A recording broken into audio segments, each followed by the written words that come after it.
آج کی آیت۔ پس کیا خدا اپنے برگزیدوں کا انصاف نہ کرے گا جو دن رات اس سے فریاد کرتے ہیں، اور کیا وہ ان کے بارے میں دیر کرے گا؟ لوکا 18 باب 7 آیت۔ عزیز و خدا کا زندہ اور پاک کلام ایک مکمل ضابطہ حیات ہے۔ ہماری زندگی کا کوئی بھی ایسا معاملہ نہیں جس کے بارے میں ہمیں کلام سے رہنمائی نہ ملے۔ یسوع مسیح کی تعلیم ایک مکمل نصاب ہے جس میں ہر طرح کا درس دستیاب ہے۔ یقینی طور پر ہمارا خدا ہماری مشکلات سے کہیں بڑھ کر بڑا ہے۔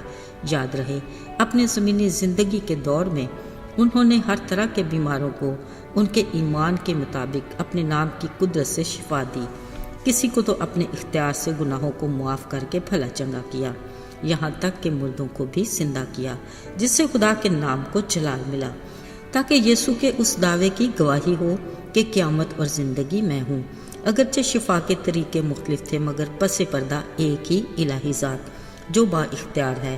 یاد رہے، یسوع مسیح کی شخصیت ایسی پرتاثیر تھی کہ مختلف ماحول اور حالات سے آنے والے شاگرد اس کی قربت اور رفاقت میں ایسے تبدیل ہوئے کہ بعد میں انہیں رسول کا درجہ دیا گیا اور رسالت کا بڑا کام ان کے سپرد کیا گیا۔ عزیزو، یسوع نے ایک ماہر استاد کی طرح وقت اور حالات کے مطابق سادہ مزاج لوگوں کو تمثیلوں سے ایسا درس دیا جو ان کی روزمرہ زندگی کی ضرورت تھی۔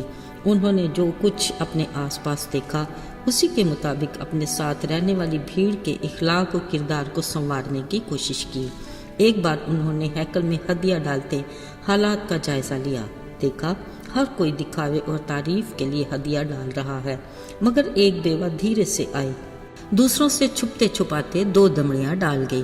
وہاں بیٹھے کئی لوگوں نے اس کے بارے میں کیا کیا نہ سوچا ہوگا، مگر یسوع جو دلوں کو جانتا اور نیت کو پرکھ لیتا ہے، انہوں نے اس بیوہ کے بارے میں پرخلوص الفاظ کہے کہ اس بیوہ نے جو کچھ اس کے پاس تھا سب کچھ دے دیا۔ ایک بار نائن کے شہر میں انہوں نے ایک جنازہ دیکھا۔ پتہ چلا یہ ایک جوان لڑکا ایک بیوہ کا تھا، شاید یہ اس کا واحد سہارا ہوگا۔ یسوع کو اس بیوہ پر ترس آیا۔ انہوں نے جنازے کو روکا اور اپنے بڑے اختیار اور قدرت سے اس مردہ جوان کو اس کی زندگی کی سانسیں لوٹا دیں۔ عزیزو، یتیم اور بیوہ پر رحم کرنا اور ترس کھانا اس مہربان خدا کی خاص خصوصیات تھیں، جس کی انہوں نے اپنے کلام میں خاص تلقین بھی کی۔ عزیزو، انہوں نے فرمایا، خدا کے نزدیک خالص دینداری یہ ہے کہ یتیموں اور بیواؤں کی مصیبت کے وقت ان کی خبر لیں اور اپنے آپ کو دنیا سے بے داغ رکھیں۔ ہر روز کی طرح آج بھی جب یسوع کے پاس حسب معمول بہت سے لوگ اکٹھے ہوئے، انہوں نے اپنی گفتگو کا موضوع بیوہ رکھا اور ایک ایسی بیوہ کی تمثیل سنائی جو قاضی سے بار بار انصاف مانگتی تھی۔ اگرچہ ہر بار ناکام لوٹتی، مگر اس نے ہمت نہ ہاری۔ آخر اسے قاضی کو انصاف دینا ہی پڑا۔ اس قاضی کے بارے میں تمثیل میں یوں کہا گیا، یہ نہ تو خداوند سے ڈرتا اور نہ ہی آدمیوں کی پرواہ کرتا تھا۔